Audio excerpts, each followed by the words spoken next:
అందరికీ నమస్కారం. ఈరోజు మనం చెప్పుకునే అంశం పేరు హిందూ మత చరిత్ర. ప్రపంచంలోని ప్రధానమైన మతంలో హిందూ మతం ఒకటి. నేటికి 720 మిలియన్ హిందువులు ఉన్నారు. ఇందులో 80 నుండి 90% వాళ్ళు హిందూ దేశం వాళ్ళే. ఇతరులు నేపాల్, బురేషియా, ఫిజియా దీవులు, దక్షిణాఫ్రికా, శ్రీలంక, బాలి ద్వీపంలో ఉన్నారు. హిందువుల పూర్వీకులు ఎవరు? హిందువుల పూర్వీకులు ఆర్యులు, అంటే ఇండో ఆర్య జాతి వారు. తమ మతాన్ని ఆర్య ధర్మం అని వ్యవహరించేవారు. హిందూ మతం అనే మాట వారికి తెలియదు. వీరి భాష సంస్కృతం. అంటే ఆర్యులు తమ మతాన్ని మానవ ధర్మం అనేవారు. అంటే అది తమ సొంత కాక సర్వ మానవులకు సంబంధించినది అని అర్థం. దీనికి మరో పేరే సనాతన ధర్మం, అంటే శాశ్వత సత్యాలపై ఆధారపడినదని అర్థం. హిందూ మతం అన్న మాట చాలా కాలం తర్వాతే వచ్చింది. హిందూ దేశానికి పర్షియన్ దేశానికి ఒక సరిహద్దు ఉండేది. ఈ హిందూ దేశంలో ఆర్యవర్తన్ అని పిలిచేవారు. అంటే ఆర్యలు సంచరించిన ప్రదేశం అని అర్థం. ఈ రెండు దేశాల నడుమ సరిహద్దున సింధు నది ఉన్నది. అతీంద్రియ సత్యాలు. ఈ విశ్వము మూల కారణం ఏది? సృష్టి ఎందుకు వచ్చినది? దీనికి కర్త ఒకడుంటే అతను ఎలా ఉండేవాడు? ఈ సృష్టికి ఉన్నంత సంబంధం ఏమిటి? ఈ భూగోళం మీద మనిషి పుట్టిన దగ్గర నుండి అతను బుర్రను తొలిచివేస్తున్న ప్రశ్నలు ఎన్నో ఉన్నాయి.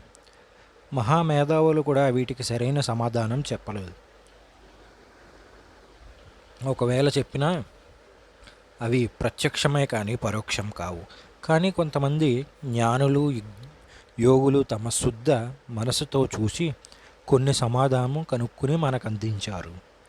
ఆ సమాధానము పొందుపరచు గ్రంథాలే మన వేదాలు. వేదాలు జ్ఞానాలు, ధర్మాలు, శాస్త్రాలు కలిగి ఉంటాయి.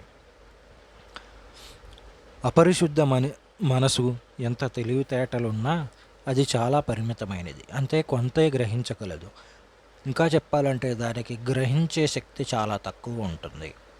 అతి ప్రాచీనమైన విషయాలను అది చూడలేదు. మరో క్షణం ఏం జరుగుతుందో ఎవరూ చెప్పలేరు. ధర్మమునికి సత్యములైన భగవంతుని స్థితి సంబంధించిన జ్ఞానం లేని మరణాంతరం జీవిత స్థితిని ఆ పరిశుద్ధ మనసు విషయాలు తెలుసుకోలేనిది. కానీ అదే మనసు పరిశుద్ధం అయితే యోగుల ద్వారా ఉన్నత భూమికి అవరోహణ చేసి అప్పుడది అసాధారణ స్థితికి ఎదుగుతుంది. అలా అసాధారణ స్థితికి ఎదిగిన తర్వాత ఇంద్రియ సంబంధమైన విషయాలు ధనికుల సరిహద్దులు దాటి దూర సినిమలకు ఎగరగలదు. అప్పుడు ఇంద్రియ స్థితుల నుండి సాత్కాంక్షించిన కిరణాలను చూడగలదు.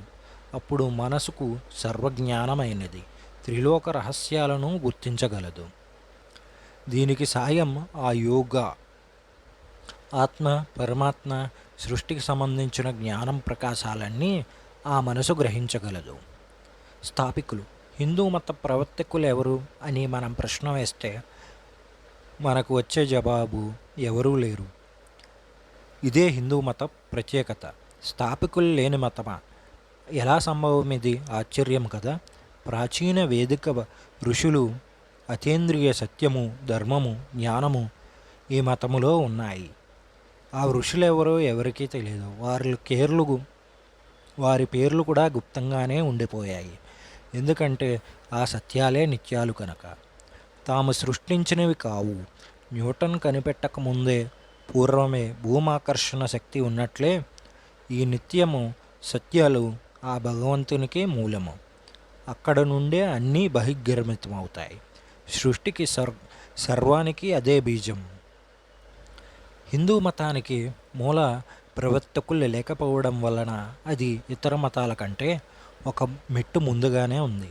అలా కాక దీనికి ఒక ప్రవర్తకులు ఆధారం ఉంటే శతాబ్దాల పర్వం ప్రవహిస్తున్న జీవన నది గతులలో గోచరించిన అత్యంత వైవిధ్యక సంబంధించి ఉండేది కాదు.